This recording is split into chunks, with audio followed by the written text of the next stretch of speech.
आणि आता थेट जाऊया छत्रपती संभाजीनगर मध्ये मनोज जरांगे बोलतायत विषय आणि ती अस्मितेचा विषय हिंदू धर्मातील आपला विषय सध्याचा आरक्षणाचा महत्त्वाचा आहे आणि ज्वलंत नसल्यामुळे आपण याच्याकडे बारकाईने लक्ष देऊन त्यांच्या पोराला न्याय मिळवून देण्यासाठीचा हा कंटिन्यू एका अचानक टप्पा पाडला नाही. खूप टप्पे या 3-4 महिन्याच्या काळात टप्पे पाडलेत आपण आंदोलनाची प्रत्येक. तसा हा 20 जानेवारीचा एक टप्पा आहे. 20 तारखेला तुम्ही इथून निघणार आणि 26 जानेवारीला मुंबईत पोहोचणार, म्हणजे प्रजासत्ताक दिनाच्या दिवशीच तुम्ही आंदोलनाला बसणार आहात का? आम्ही चलत जाणार, इथून रातपाट करून जाणार आहे. ते चालत असताना थोडंफार मागं पुढं होईल, लोकांच्या हिशोबाने चालायला लागणार आहे. काही वयस्कर माणसं 26 तारीख पुढे पण जाऊ शकते. पुढं आम्ही मुंबईला चाललोत मरायला तयार आरक्षणासाठी. त्या मागं पुढं काय गुंतलेलं नाही मराठ्यांचं. कोणाचं एखाद्याचं गुंतलं असेल ते मुद्दा विचारित असेल एखादं, त्याच्यात काही गुंतलेलं नाही. आम्ही एकदा अंतरवली सोडली की येताना मात्र आता आरक्षण आणणार. लोकांचा विचार करायला लागेल ना, का लोकांना पळून दमछाक करायचं. आम्ही 24ला काय हा बघ करायचं, जायचंच म्हणलं तर 26ला सुद्धा जाऊ शकतो, जायचंच म्हणलं तर 24ला सुद्धा जाऊ शकतो. तसंच ट्रॅक्टर वाहनात बसायचं, तसंच जायचं. त्याला काय जायचंच म्हणलं, पण लोकांचे बी हाल नाही झाले पाहिजे, सगळं शोधून करायचंय.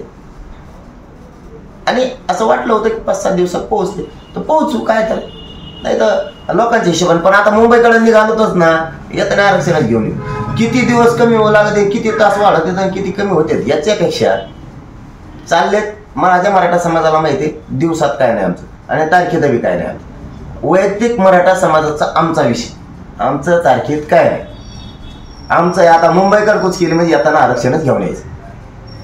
तारखेत काय नाही आमचं समाजाचं. एखाद्या राजकारण त्यात करायचं असेल तर त्याचं असू शकतं. तारीख मागे घेतली, तारीख पुढे घेतली, तुला काय करायचं ते नाव होणार कोणी, तुला काय करायचं, तारीख मागे घेतली पुढे घेतली. आम्ही आमचं बघू मराठी, आम्ही आमचं धोरण, आमचं आरक्षण, आम्ही जिवंत आहेत तर आमच्या लेकरांना आम्हाला आयुष्याचं आरक्षण मिळवून द्यायचं.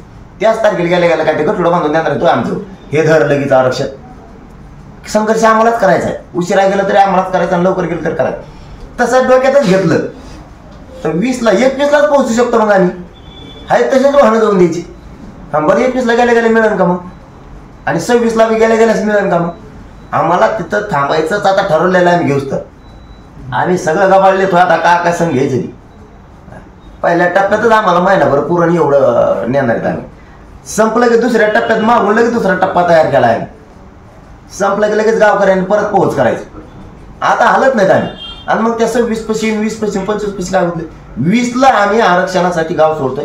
आणि आम्ही मराठा समाज, आम्ही आईबाप जोपर्यंत जिवंत आहे तोपर्यंतच आम्ही मराठा समाजाला आरक्षण मिळवून दिला. मागं पश्चात आमच्या पोरांच्या खूप हाल होऊ शकते. जशा मागं 7-8 पिढ्या बरबाद झाल्या. आयुष्याची समाजानं प्रॉपर्टी दिलेली, जमिनी दिलेल्या, तसं आयुष्याचं एकदा आरक्षण द्यायचं. त्यासाठी तारखे फिरकीत आमचं काही नाही भाऊ, मराठ्याचं नाही.